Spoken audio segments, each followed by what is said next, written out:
Hello everyone, welcome to Euclid Labs application of machine learning series. In this lecture, we will discuss about the machine learning life cycle and its types. I'm your presenter Pawan Selokar. So without any further delay, let's discuss about machine learning. I hope you read a lot about machine learning and artificial intelligence in blogs and news. A news like there will be a huge amount of job losses from AI. Are there what kind of impact artificial intelligence and machine learning going to have in the world? China is actually spying on its citizen. So we have read so many news about it. So let's see what is the technology behind all these news and blogs. So let's first discuss about what exactly is artificial intelligence. Today, when people talk about artificial intelligence, they mostly talk about machine learning. So what's the philosophy of artificial intelligence? While exploiting the power of computer system, the curiosity of human led him to wonder, can a machine think and behave like humans do? We all know almost every robotics related sci-fi movies talk about artificial intelligence. So what exactly are the goals of artificial intelligence? Designing an expert system. So primarily I will say there are two types of goals of artificial intelligence. One, I would say design an expert level system, the system which exhibit intelligent behavior. It will learn, demonstrate, explain and advise its users on its own. Another goal will be making machines human as possible, creating a system that understand, think, learn and behave like humans. So a huge set of tools used for making computers behave intelligent just like us. It deals with many subsets like data analysis, robotics, machine learning and many other branches. Primarily I would divide artificial intelligence into two categories. A weak artificial intelligence. It is designed for specific AI program, or we can also say that it is a narrow AI. Few of the example we'll see in the real world is a Siri, Alexa or a chess program. It is designed to perform certain tasks. Another category will be strong AI. It is also called as a generalized AI or artificial general intelligence. It is not yet a reality, but lot many AI scientists are working on it for making it into reality. Few of the examples may come under the artificial intelligence, such as self-driving car, self-learning robots. So let's discuss about the machine learning. Machine learning has several applications and overlap with many different fields. We can say that it is a type or the subset of artificial intelligence. It extracts patterns or learn from raw data by using different algorithms or methods without explicitly program. We all know that with the advancement of internet, there is an exponential growth in the data.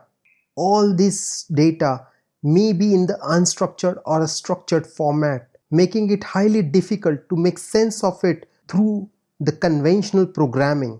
So that's how machine learning comes into picture. Machine learning has several applications and it overlaps with many different fields like mathematics, computer science and others. So let's explore more about machine learning. So what can it does? It will predict or infer from the raw data. So it can do a prediction. Prediction like it can predict the future event. Like before leaving the office, we check the Google map and check out what is the traffic route where we can avoid the traffic, or what time we should leave so that we can avoid the traffic congestion. So Google Maps actually use machine learning to predict the future events. So we can infer the cause of events and behavior, or we can infer the patterns. The events and behavior will be like what kind of weather it will be there in June, or whether it will rain in the month of June.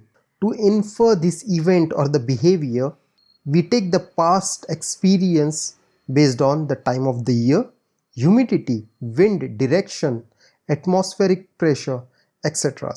Or we can infer the pattern, like what are the different types of weather conditions. So inference helps in making predictions. Well, prediction and inference, they both require different types of machine learning algorithms. So machine learning models. When we talk about machine learning model, it is nothing but a statistical representation of real world process. Example, like how we recognized each other, how we understand the pattern. So we take the inputs. Based on those inputs, we develop our model. We recognize the pattern and then we give the outcome. To explore it in detail, to understand this pattern, let's say that I have to give the weather condition.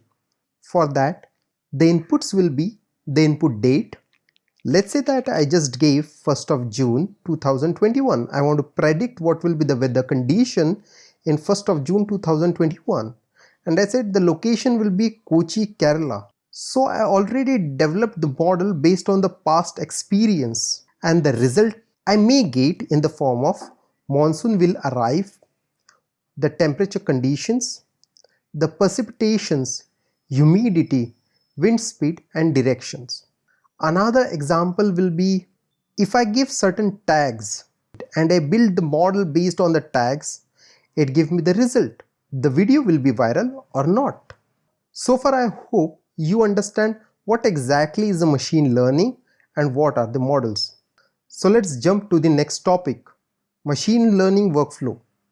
This gives us an idea about a step-by-step workflow of a machine learning model.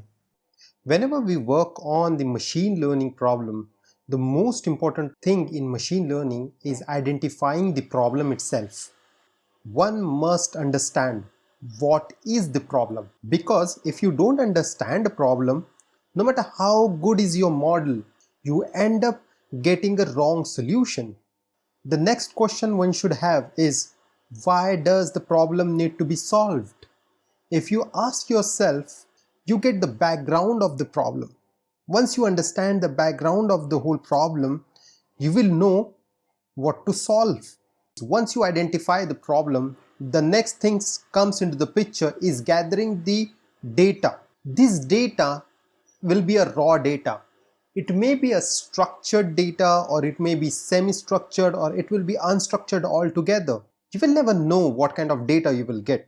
To solve certain kind of problem, you have to get the most relevant data related to that problem. So this data may be in the form of surveys, it may be in the form of in-house data, like your company might be having a database from where you can get the data, or you can outsource the data from somewhere else, or just for the sake of developing the machine learning project, you can get the data from the Kaggle. So you extract the data. There are certain libraries in the machine learning such as pandas which help you to extract the information. Once you get the data, you will perform the exploratory data analysis.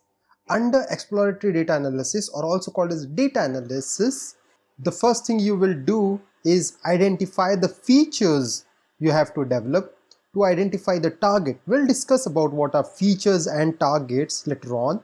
Then you will clean the data. Just keep this in mind. Whatever data you are going to get is a raw data. It may be structured, it may not be structured.